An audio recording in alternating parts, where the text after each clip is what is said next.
Hello and welcome to episode 14 of the How to Make Any Game Mechanics series. If you are new around here, in each episode we randomly choose a viewer's game mechanic suggestion, and I just try and create it in real time. As a disclaimer, because everything is done in real time, it may not be the greatest method to create this mechanic, so take everything you see here with a grain of salt. With that being said, if you're following along and run into any hiccups along the way, there's a link to the GitHub for this project in the description box below, which contains each and every episode. So after loading up every suggestion I've gotten at the time of recording and giving the wheel a spin, today's suggestion comes from Shoophamraid. Hopefully I pronounced that correctly. They suggested, "Thanks as always, sir. How about game clock which follow real-time clock?" I think this is an awesome suggestion, and since you asked so nicely, I just can't possibly say no. So let's just go ahead and head on over to Unity.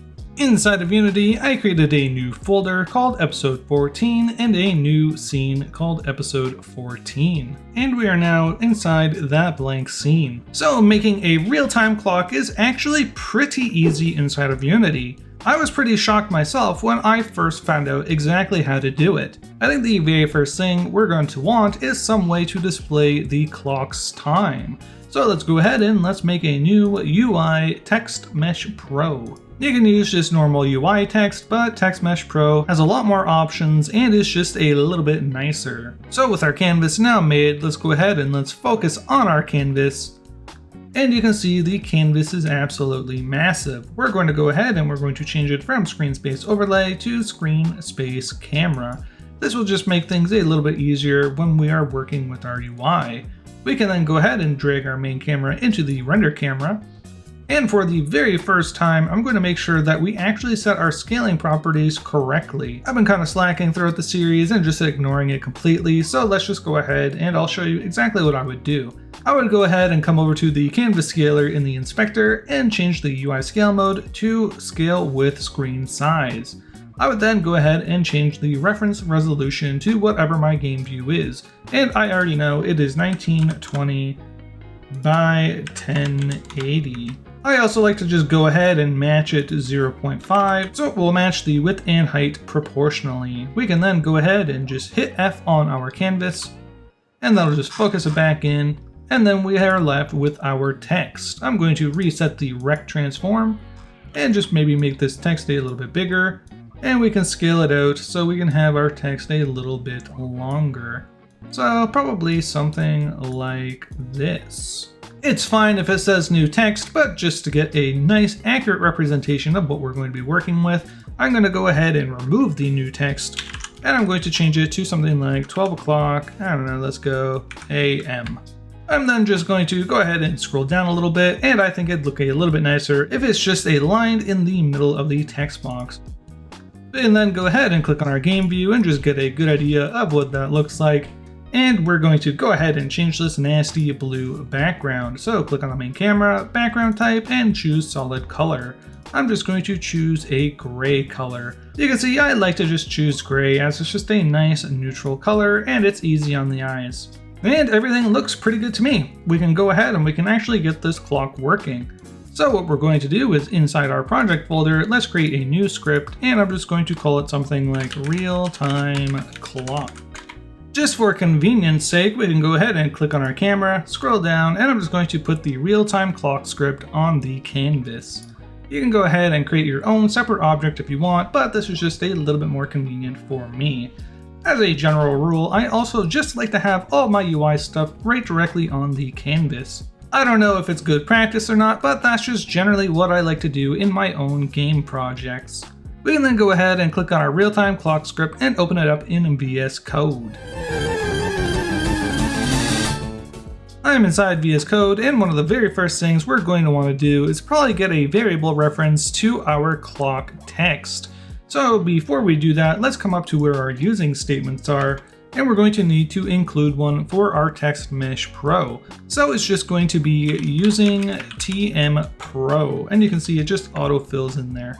We can then drop down to our variable declaration, and we can make a serialized field, private Text Mesh Pro UGUI, and I'm going to call it something like clock text. And again, this is just a reference to that text UI we just made. We can now go ahead and we can set our clock text. So one of the main things that you're probably wondering is how we're going to go ahead and get the real time. Well, luckily C# itself actually has a way to do that, and it's called datetime. We can then access that datetime and see what it is currently, and then we can turn that into a string and we can put it into our clock text. So let's go ahead and let's do that now. Let's use clock text.text, and we're going to assign it to our datetime.now. And then we're going to want to make sure that it is a string. So dot to string. We are not quite done just yet, as this datetime is actually going to include a whole bunch of information related to your current system. It's going to have things like the date, the month, your time zone, all of that crazy information. And although that's cool and all, we really just want the time. So in order to extract the time out of this datetime inside the two string brackets, we're going to be using some codes that are going to access the things we want. So let's make some quotation marks, and inside we can start putting in some codes. You can see a whole bunch just appeared inside the IntelliSense. I'm not entirely sure how accurate all of these are, but if you're really curious, you can go ahead and go onto the Microsoft site for C# and see all of these codes. That'll give you things like what month, date, year it is. And to make that easy, I'm just going to go ahead and open up that website now. So as you can see, we're on the Microsoft website, and these are the codes that we'll be using in the string. We have so many codes on this website, and it's really just up to you to go through and see what information you're going to want to use. I will leave a link for this website in the description of this video. But if you really just want to use a 12-hour clock like me, we can go ahead and head back into VS Code, and I'll show you how to do that now. So back in VS Code, we're going to go ahead and put the codes in to get the information that we want. So the very first thing we're going to want is a 12-hour format for our time. So let's put HH, and that will give us our hours. We can then put MM for our minutes, and we can go ahead and put SS for our seconds. We can then go ahead and put another colon, and I'm going to put TT. And TT actually is for the AM and PM time. So altogether, it will show us the hour, minute, seconds, and if it's AM or PM. We can then go ahead, let's save this up, and let's head back into Unity to check it out. I am back in Unity, and let's go ahead and click on our canvas and scroll down to our real-time clock. And let's make sure we drag our text into the clock text slot.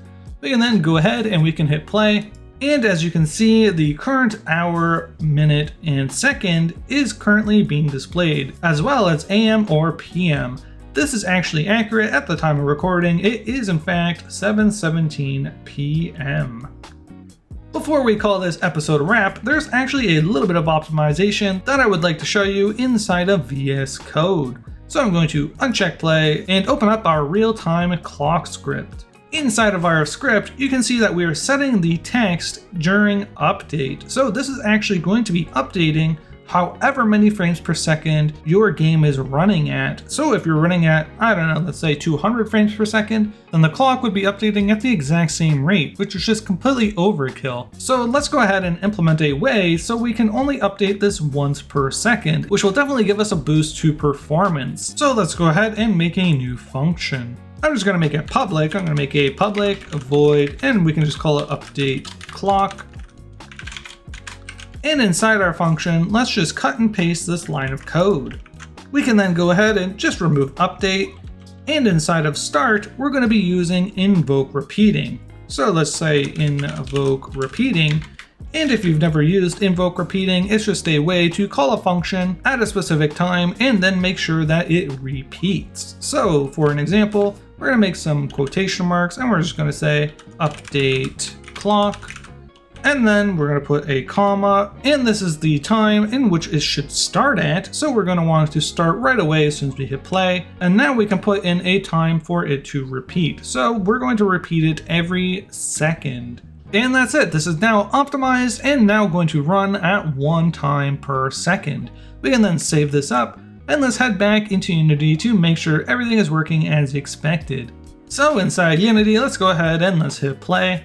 And in fact, everything is working as intended, and this is updating every single second. I really hope you enjoyed today's video, and make sure you like, comment, and subscribe, and leave a suggestion for a future game mechanic. But that's all the time we have for this video. I will see you guys in the next one.